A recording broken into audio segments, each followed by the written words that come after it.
Assalamualaikum warahmatullahi wabarakatuh. Bismillahirrahmanirrahim. Alhamdulillahirabbil alamin wassalatu wassalamu ala asyrafil anbiya'i wal mursalin wa ala alihi wa sahbihi ajmain amma ba'd. Sahabat-sahabat tercinta, Ummu Salamah pernah ditanya, doa apa yang paling sering dibaca oleh Rasul? Kata Ummu Salamah radhiyallahu anha, Rabbana atina fid dunya hasanah wa fil akhirati hasanah wa qina adzabannar, yang tertera di Surat Al-Baqarah 201. Sahabat tercinta, di dalam doa itu kita minta bahagia dunia dan minta bahagia akhirat. Masalah kriteria bahagia dunia sudah saya bahas, silahkan dicek video saya sebelumnya. Nah, sekarang saya akan bahas bahagia akhirat. Apa kriteria bahagia akhirat? Kriteria yang pertama adalah wafat dalam keadaan husnul khotimah. Jadi pintu akhirat itu adalah kematian. Yang namanya mati itu sesuatu yang pasti. Wala yu'akhirallahu nafsan idza jaa ajaluha. Bila ajal seseorang sudah tiba, tak ada yang bisa menangguhkan. Berarti mati itu pasti. Tetapi misterius. Kita tidak tahu sebabnya apa, waktunya kapan, di mana kita akan mati. Ini sahabat bisa lihat dalam surat Luqman ayat 34. Kita tidak tahu sebab kematian kita. Kita tidak tahu kapan kematian kita. Wala tadri nafsum bi ayyi ardin tamut. Dan seseorang tidak akan tahu di daerah mana dia akan mati. Yang pasti mati itu akan kita alami. Nah, orang yang mendapatkan kebahagiaan akhirat dimulai dari husnul khotimah. Apa itu husnul khotimah? Husnun itu bagus, khotimah itu ujung. Husnul khotimah adalah ending yang bagus. Maksudnya apa? Kita meninggal dalam keadaan Allah sedang ridho. Ada orang yang sakit, dia sabar, tabah dengan sakitnya, meninggal. Itu husnul khotimah. Kenapa? Karena Allah ridho kepada orang-orang yang sabar. Ada orang yang sedang mencari nafkah, mengalami kecelakaan, meninggal. Dia husnul khotimah. Kenapa? Karena Allah ridho kepada orang-orang yang bertanggung jawab untuk mencari nafkah bagi dirinya dan keluarganya. Ada orang yang pergi ke majelis taklim, di tengah perjalanan mengalami kecelakaan, meninggal dia. Itu husnul khotimah. Kenapa? Karena Allah cinta, ridho kepada orang-orang yang mencari ilmu. Sahabat tercinta, apapun yang kita lakukan, selama Allah ridho. Nah, ketika kita melakukan kebaikan itu dalam keadaan Allah ridho kepada kita, kita meninggal, itulah husnul khotimah. Jadi bahagia akhirat itu pertama husnul khotimah. Yang kedua, bahagia akhirat itu saat ruh kita disambut oleh malaikat rahmat. Sahabat lihat surat Fussilat ayat 30.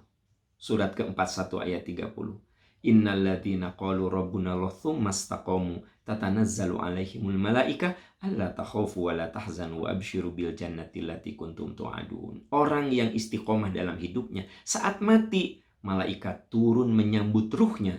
Apa kata malaikat? Jangan takut, jangan sedih, jangan khawatir, surga menunggu kamu. Jadi orang yang bahagia akhirat itu saat mati ruhnya disambut oleh malaikat rahmat dan diberi kabar gembira, jangan takut, jangan sedih, surga menunggu kamu. Yang ketiga, bahagia akhirat itu kita tidur nyenyak di alam barzah. Sahabat tercinta, di dalam hadis yang sahih riwayat Imam Bukhari, orang yang mendapat bahagia akhirat itu saat dikuburkan, apa kata malaikat? Nam solihan, tidur yang nyenyak. Hatta yab'atsakallahu yaumal qiyamah, sampai Allah nanti membangunkan kamu di hari kiamat. Jadi orang yang dapat bahagia akhirat di alam barzahnya tidur lelap, sehingga saat dibangkitkan dia katakan, aku serasa baru tidur beberapa menit saja. Kenapa? Karena memang dia nyenyak istirahat. Yang keempat, kebahagiaan akhirat itu adalah saat kita mendapatkan ampunan di hari kebangkitan. Hari di mana tidak ada pertolongan kecuali pertolongan Allah. Yaghfir lakum dzunubakum. Allah ampuni kesalahan. Surat As-Saff ayat 12. Allah ampuni kesalahanmu. Lalu yang kelima, wa yudkhilkum jannatin tajri min tahtihal anhar. Allah masukkan kamu ke dalam surga. Jadi bahagia akhirat itu saat kebangkitan kita mendapatkan ampunan, dan setelah Allah mengampuni, Allah masukkan kita ke dalam surga. Dan yang keenam, bahagia akhirat itu kita bisa bertemu dengan orang-orang yang kita sayang. Apakah itu orang tua, anak, istri, teman? Coba lihat Ar-Ra'd 2 ayat 23 24. Jannatu adni yadkhulunaha wa man salaha min abaihim. Mereka masuk ke dalam surga Aden bertemu dengan orang-orang soleh dari nenek moyang mereka, pasangan hidup mereka dan anak cucu mereka. Wal malaikatu yadkhuluna alaihim min kulli bab. Lalu malaikat masuk dari semua pintu sambil memberikan ucapan selamat. Salamun alaikum bima sabartum fa ni'ma uqbadar. Selamat kalian masuk surga karena kalian waktu di dunia sabar. Dan yang terakhir, bahagia akhirat itu di dalam surga kita mendapatkan ridho Allah. Surat Al-Bayyinah ayat 8. Radhiyallahu anhum wa radu'an. Allah ridho. Sahabat-sahabat tercinta, itulah 7 kriteria bahagia akhirat yang kita mintakan dalam doa. Rabbana atina fid dunya hasanah wa fil akhirati hasanah wa qina adzabannar. 7 kriteria bahagia akhirat. Meninggal dalam keadaan husnul khotimah, ruh kita disambut oleh malaikat rahmat, kita bisa nyenyak di alam barzah, kita dibangkitkan dalam keadaan mendapatkan ampunan Allah, lalu dimasukkan ke dalam surga, ya, bertemu dengan orang-orang yang kita sayang, dan kita mendapatkan ridho Allah. Semoga kita termasuk orang-orang yang mendapatkan bahagia akhirat. Semoga Ramadan ini membawa kita menjadi orang-orang yang bahagia dunia akhirat.